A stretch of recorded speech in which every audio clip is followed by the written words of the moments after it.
तो आज के इस वीडियो में हम लोग पाइथागोरस प्रमेय को सिद्ध करने वाले हैं। तो या तो क्वेश्चन में आपको डायरेक्ट पूछ देगा कि पाइथागोरस प्रमेय को सिद्ध करें, या आपको दूसरे शब्दों में बोलेगा कि किसी समकोण त्रिभुज में सबसे लंबी भुजा का वर्ग अन्य दो भुजाओं के वर्गों के योग के बराबर होता है, इसे सिद्ध करें। ठीक है, तो दोनों तरह से आपको दे सकता है। तो चलिए इस पाइथागोरस प्रमेय को हम लोग सिद्ध करते हैं। तो सबसे पहले कहता है कि दिया है कि ऐसे लिखेंगे, और दिया क्या है तो लिखेंगे कि ABC एक समकोण त्रिभुज है। ठीक है, और समकोण त्रिभुज होगा तो कोई एक कोण क्या होगा 90 डिग्री होगा।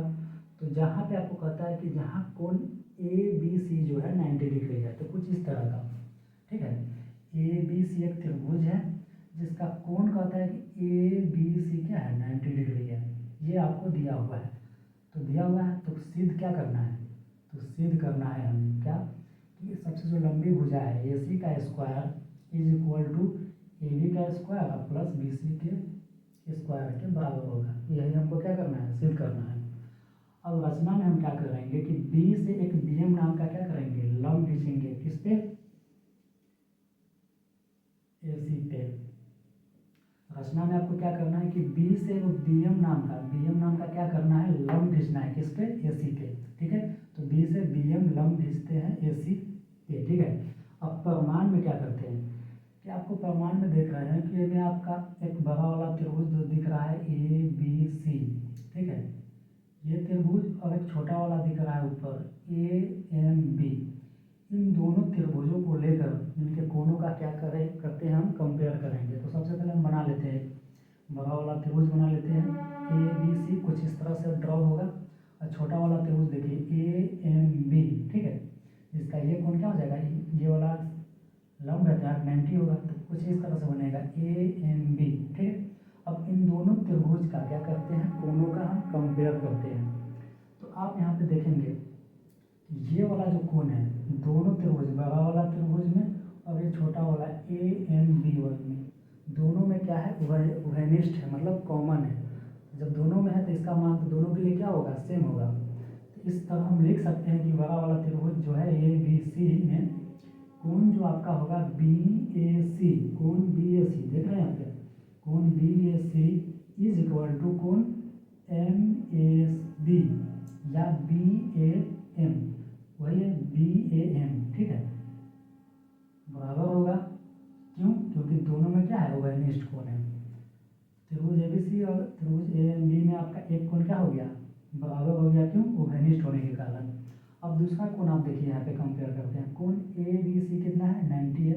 और इस त्रिभुज में आप देखिए कोण AMB, ये भी 90 है। तो इस तरह से आपका क्या हो गया, ये दोनों कोण भी क्या हो जाएंगे, बराबर हो जाएंगे। क्यों, क्योंकि दोनों का मान 90 है। तो इस तरह हम लिख सकते हैं तथा कोण ABC इज इक्वल टू कोण AMB, कोण AMB इक्वल होंगे। क्यों, क्योंकि दोनों का मान 90 है। अब आप देख रहे होंगे कि त्रिभुज ABC और त्रिभुज AMB ये दोनों में क्या हो गया कि दो कोण बराबर हो गए। तो जब किसी दो त्रिभुज में दो कोण बराबर हो जाते हैं तो कौन कौन उप प्रमेय कहता है कि वह त्रिभुज क्या हो जाएंगे, समरूप हो जाएंगे। किसी भी दो त्रिभुज के अगर दो कोण बराबर हो जाते हैं तो त्रिभुज क्या हो जाएंगे, दोनों समरूप हो जाएंगे। तो कौन कौन उप प्रमेय से क्या हो जाएगा, त्रिभुज आपका जो पहले ABC था ABC समरूप हो जाएंगे त्रिभुज AMB के। यहाँ तक डाउट, यहाँ तक आई होप कि आप क्लियर होगा। ठीक है, फिर आपको कहता है कि अगर त्रिभुज समरूप होंगे तो उनके संगत भुजाओं का जो अनुपात होगा वो क्या होता है, समान होता है। तो जब त्रिभुज ABC समरूप हो गए AMB के, तो इनके संगत भुजाओं का अनुपात क्या हो जाएगा, सेम। संगत कहने का मतलब हो गया कि अगर इसका हम लंब लेते हैं तो इसका भी हम लंब लेंगे, अगर इसका कर्ण लेते हैं तो इसका हम कर्ण लेंगे। ठीक है, तो अब कहता है कि अब देखिए इसमें AB इसका लंब और इसका लंब क्या है, AB बटा में AM बराबर होंगे AC, इसका कर्ण हो गया और इसका कर्ण क्या हो जाएगा AB, तो AC बटे AB।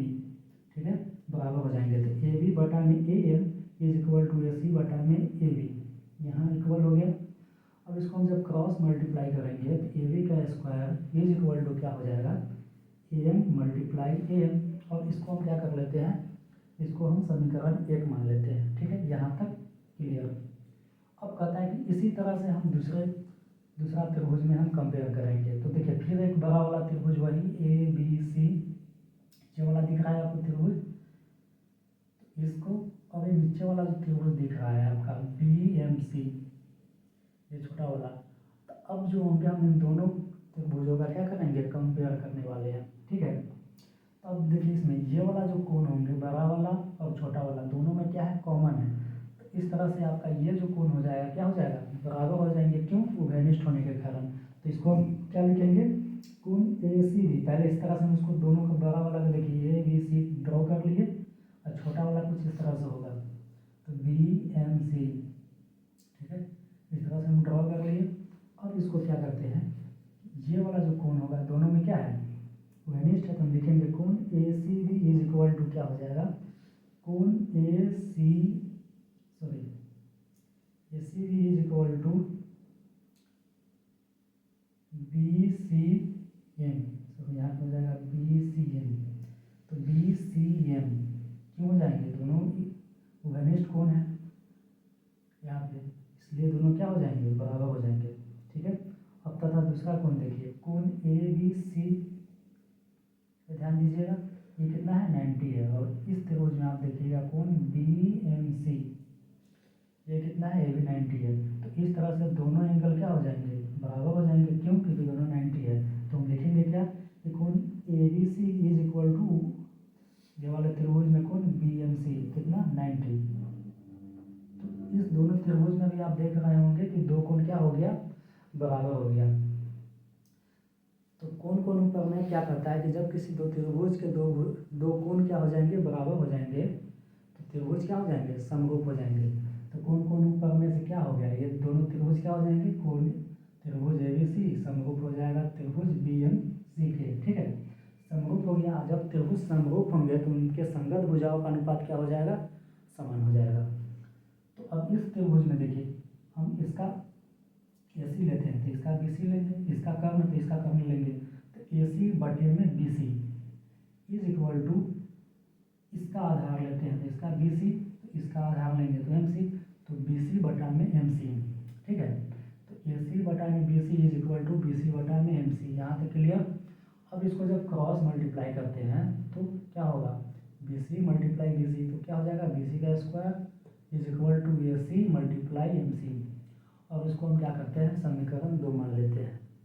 अब क्या करते हैं कि समीकरण 1 और 2 को क्या करते हैं, 1 और 2 को ऐड कर देते हैं। और अब एडिशन में जानते हैं कि जो LHS होता है उसको LHS के साथ ऐड कर देते हैं, और जो RHS होंगे उसको RHS के साथ ऐड कर देंगे। तो समीकरण 1 में आप देखिए कि LHS में क्या है, ए बी का स्क्वायर है, और यहाँ पे समीकरण 2 में LHS में क्या है कि बी सी का स्क्वायर है। तो दोनों जब ऐड हो जाएगा तो क्या क्या हो जाएगा, ए बी के स्क्वायर प्लस बी सी का square is equal to RHS में क्या है, A C multiply A M, A C multiply A M, और इसमें देखिए समीकरण 2 में plus A C multiply M C. तो दोनों को ऐड कर देंगे तो रिजल्ट कुछ इस तरह का आएगा। अब इसको हम जब आगे सॉल्व करते हैं तो ए बी का स्क्वायर प्लस बी सी का स्क्वायर इज इक्वल टू क्या हो जाएगा, आप इसमें आप देख सकते हैं कि क्या है, कॉमन कुछ दिख रहा होगा, ए सी कॉमन है, तो ये दोनों में से ए सी हम कॉमन निकालते हैं, तब इसमें आपको क्या बचेगा, E M plus M C. ठीक है, अब जरा गौर से देखिएगा ये बड़ा वाला त्रिभुज में कि चलिए आगे बढ़ेंगे तो ए बी का स्क्वायर प्लस बी सी का स्क्वायर और ए सी का ए सी। अब बड़ा वाला त्रिभुज में आप देखिए ये ए एम और प्लस एम सी, यही ना है, A M plus M C, A M plus M C. जब दोनों को ऐड कर देंगे तो क्या रिजल्ट आएगा हमको, तो हमें रिजल्ट मिलेगा ए सी। ए सी को ही तो दो पार्ट में तोड़ेंगे तो A M plus M C होगा। तो A M plus M C की जगह पर हमें एस सी लेकर कोई दिक्कत नहीं। तो अब इसको क्या हो जाएगा, जब आगे सॉल्व करेंगे तो ए बी का स्क्वायर प्लस बी सी का स्क्वायर इज इक्वल टू क्या हो जाएगा, ए सी का स्क्वायर, जो कि हमको सिद्ध करना था, यही तो सिद्ध करना था यहाँ पे, तो आ गया। इस तरह से आपको सिद्ध हो गया। और लास्ट में हम क्या कर देंगे, लास्ट में लिख देंगे कि किसी समकोण त्रिभुज के सबसे लंबी भुजा के वर्ग अन्य दो भुजाओं के वर्गों के योग के बराबर होता है। तो इस तरह से आपका पाइथागोरस प्रमेय को सिद्ध किया जाता है। तो चलिए फिर मिलेंगे अगले वीडियो में।